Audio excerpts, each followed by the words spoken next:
नमस्कार बच्चों, मैं आज कक्षा 12th और 12th साइंस और आर्ट्स के लिए पहली ऑनलाइन क्लास आपके लिए लेकर आया हूँ, जिसको हमने एक नाम दिया है शिशु निकेतन विद्यालय द्वारा संचालित घर से शिक्षण। इसके दौरान आज मैं 12th साइंस और आर्ट्स के लिए पहला ही उनका व्याकरण का जो टॉपिक है वो है भाषा, व्याकरण, वह लिपि का ज्ञान। ये जो टॉपिक है कक्षा 12 के लिए, ये बोर्ड में आपसे 2 से 3 नंबर के इसके क्वेश्चन पूछे जाते हैं और बड़ा ही सिंपल है, लेकिन फिर भी हम इनके उत्तर देने में सक्षम नहीं हो। आज हम बात करेंगे केवल और केवल भाषा की। तो चलिए बात करते हैं हम भाषा की। कि भाषा क्या है? सामान्य रूप से समझा जाए कि अगर हमारी समझ है कि भाई हम जो बोलते हैं वही भाषा है, जी नहीं, भाषा और बोली में भी अंतर है। हम जो बोलते हैं वो कहलाती है बोली, जो एक सीमित क्षेत्र में फैली हुई है, वो है बोली। और भाषा वो है जिसको आधिकारिक मान्यता प्राप्त है। जिस प्रकार से जैसे हिंदी भाषा है, तो हिंदी को हम भाषा इसलिए कह सकते हैं क्योंकि अधिकतर क्षेत्रों में, अधिकतर राज्यों में हिंदी को बोला जाता है, हिंदी को पहचाना जाता है, हिंदी को समझा जाता है, हिंदी में ही लिखा जाता है, इसलिए उसको हम भाषा का दर्जा दे सकते हैं। हमारे संविधान के अंतर्गत भी हिंदी को एक राजकीय भाषा के रूप में ग्रहण किया गया। राष्ट्रीय भाषा नहीं है हमारी हिंदी, राष्ट्रीय भाषा संविधान के अंतर्गत किसी को नहीं बनाया गया। कारण ये रहा क्योंकि उस समय बहुत से मतभेद थे और आज भी हिंदी को लेकर बहुत से राज्यों में मतभेद है।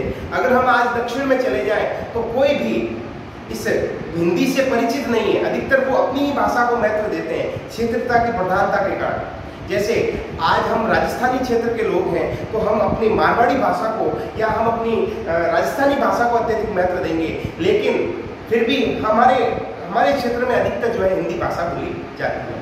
इसका कारण यह है कि हम हिंदी को और राजस्थानी भाषा को समान महत्व देते हैं। लेकिन आज भी स्वतंत्रता के इतने वर्षों पश्चात भी हम जो है हिंदी को राष्ट्रीय भाषा अभी तक नहीं बना पाए। कारण यही है क्योंकि दक्षिण के अंदर और पूर्व के अंदर हम अगर चले जाएं तो वहाँ हिंदी भाषा में आपसे कोई बात नहीं करेगा, क्योंकि वो हिंदी को जानते नहीं है।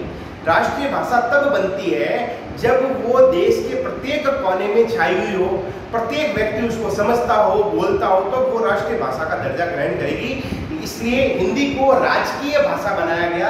राजकीय भाषा का मतलब है कि राज्य के सारे कार्य उस भाषा में होंगे। और भाषा के अंतर्गत 3 भागों में बांट दिया राज्यों को, A, B, C। तो 12 या 13 राज्य जो है वो हिंदी भाषी हैं, बाकी के अंग्रेजी और हिंदी हो गए, और फिर वो जो है बाकी के जो बचे हुए राज्य हैं वो आपके क्षेत्रीय भाषा में हो गए। तो हम आज बात करेंगे भाषा, मूल रूप से भाषा क्या होती है। सबसे पहले समझना है, फिर मैं लिखूंगा। भाषा जो है संस्कृत की भाष धातु से बना, लिखना नहीं है, समझना। भाष धातु से बना हुआ शब्द है भाषा, ठीक है। उसके बाद में हमको ये समझना है कि भाषा क्या काम आती है। भाषा अभिव्यक्ति का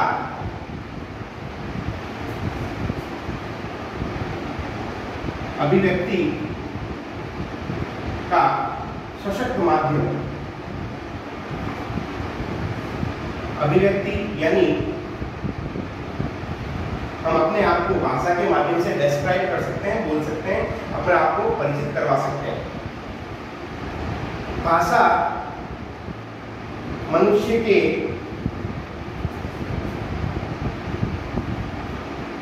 विचारों को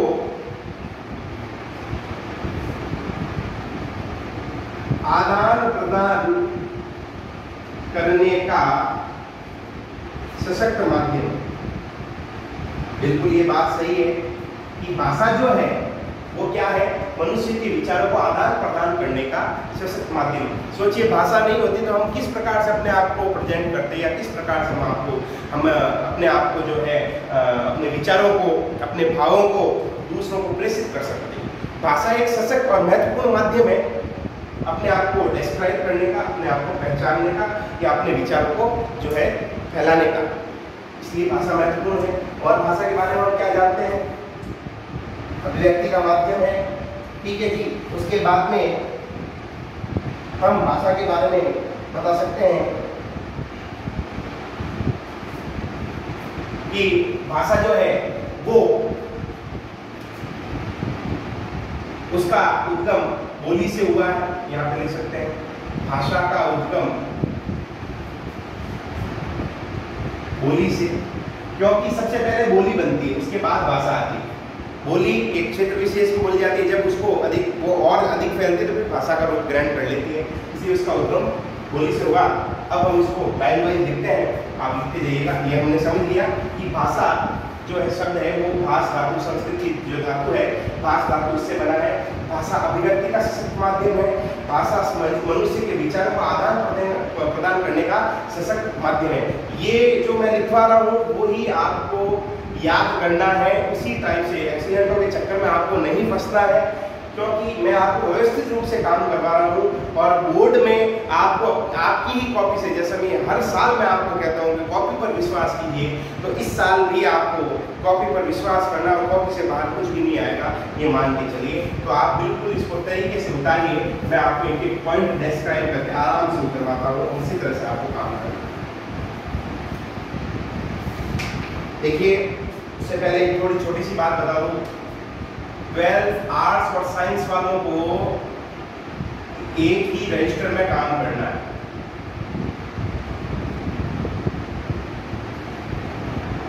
एक ही रजिस्टर में, रजिस्टर होना चाहिए बड़ा, जिसमें आपके देख लो एक गद्य पद्य हो गया, एक गद्य पद्य हो गया, एक व्याकरण। रजिस्टर एक ही बनेगा, भाग होंगे। पहला भाग होगा गद्य पद्य, दूसरा व्याकरण का, फिर एक आपके संवाद से तो नहीं है, फिर आपकी हिंदी की दूसरी जो पुस्तक है, एक पुस्तक और है, ठीक है, उसका इस प्रकार से आपके 4 भागों में ये कटेगा।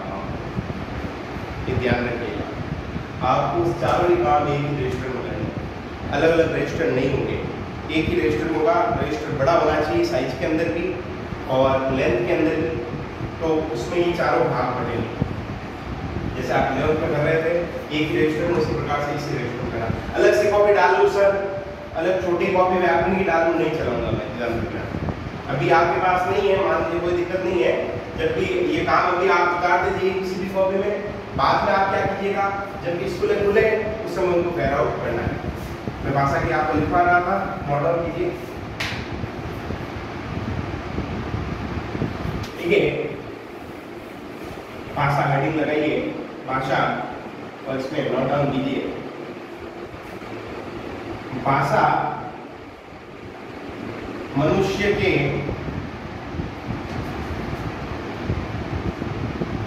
विचारों के आदान प्रदान तथा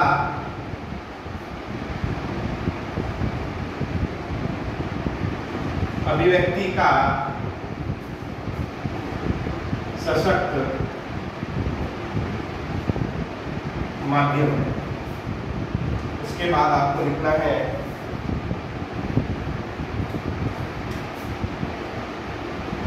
भाषा शब्द की उत्पत्ति संस्कृत की भाष धातु से हुई है। उसके बाद में आपको लिखना है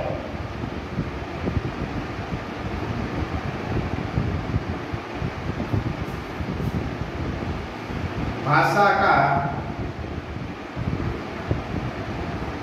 सामान्य अर्थ होता है व्यक्त करना। वही चीज, व्यक्त करने से मेरा मतलब है अपने आप को डिस्क्राइब करना, व्यक्त करना। अतः वाणी के जिस रूप से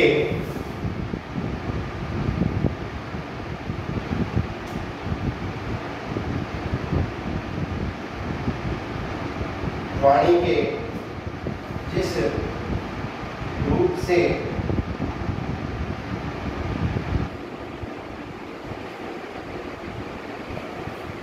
वाणी के जिस रूप से स्वयं को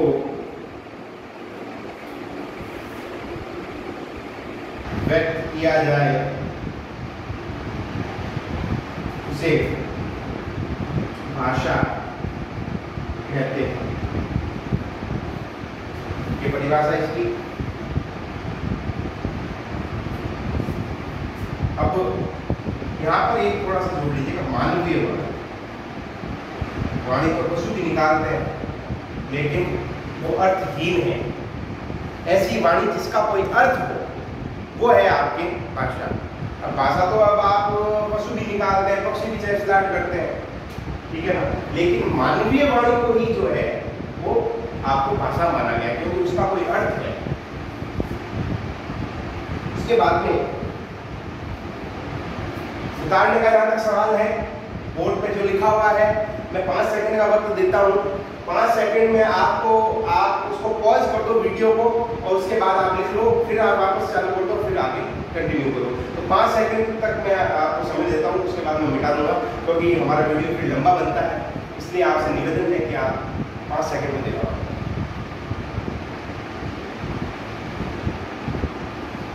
चलिए मैं इसको मिटा रहा हूँ, आप इसको पॉज करके वीडियो को फिर आप लिख लीजिए। उसके बाद हम बात करते हैं इसी के अंदर भाषा के रूप। कुछ क्वेश्चन तो बड़े ही सीधे बनते हैं बोर्ड में। भाषा क्या होती है, भाषा किसे कहते हैं, इसके कितने रूप होते हैं, समझाइए। ये 2 नंबर का बन गया साहब क्वेश्चन। तो इसमें भाषा की आपको परिभाषा लिखवानी, ठीक है। उसके बाद मैं रूप की बात कर रहा हूँ तो भाषा के 2 रूप होते हैं, आपको उतारते जाना है साहब। मूल रूप से भाषा के 2